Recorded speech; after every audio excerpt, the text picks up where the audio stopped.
Сегодня наступил священный долгожданный месяц Рамазан, а вместе с ним и ураза, то есть пост. Правоверные мусульмане от рассвета до заката должны воздержаться от пищи, воды и сквернословия. Вечер разговения начали с молитвы. Здесь собрались более 200 верующих. Радость мусульман традиционно разделили консулы других стран, министры, верующие. Рамазан – это особый месяц. И мы знаем из хадисов, что во время Рамадана шайтан, он бездействует.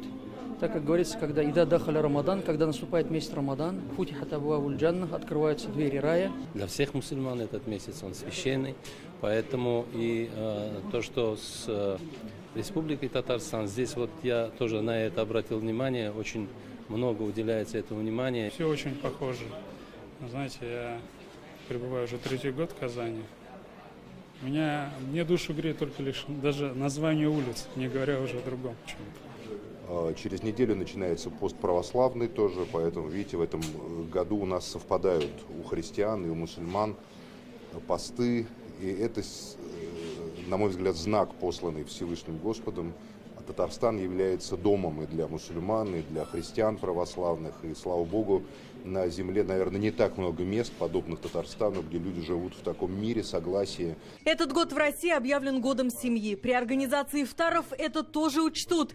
Фэшн, спортивный и впервые детский. Все для того, чтобы сплотить самых близких. Потому что ифтар он объединяет. Это такое благостное мероприятие, где собираются друзья, собираются родственники.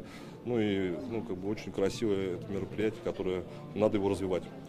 Каждый из нас встречает священный месяц Рамазан с чистыми намерениями и искренними надеждами на то, что будем теснее общаться с друзьями и близкими, будем больше помогать нуждающимся, ведь в Рамазан мы и сами в какой-то мере встаем на их место. И, конечно, этот месяц учит всех нас быть добрее и милосерднее. Такие вечера разговения в национальном комплексе будут проводить в течение всего месяца Рамазан. В Казани-Экспо состоится 12-й республиканский ифтар, рассчитанный на 12 тысяч верующих. Это на 1000 больше, чем в прошлом году.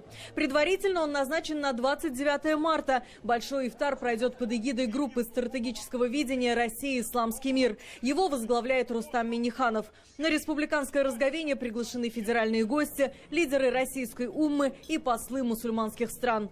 А уже 10 апреля в честь окончания поста мусульмане встретят Ураза Байрам.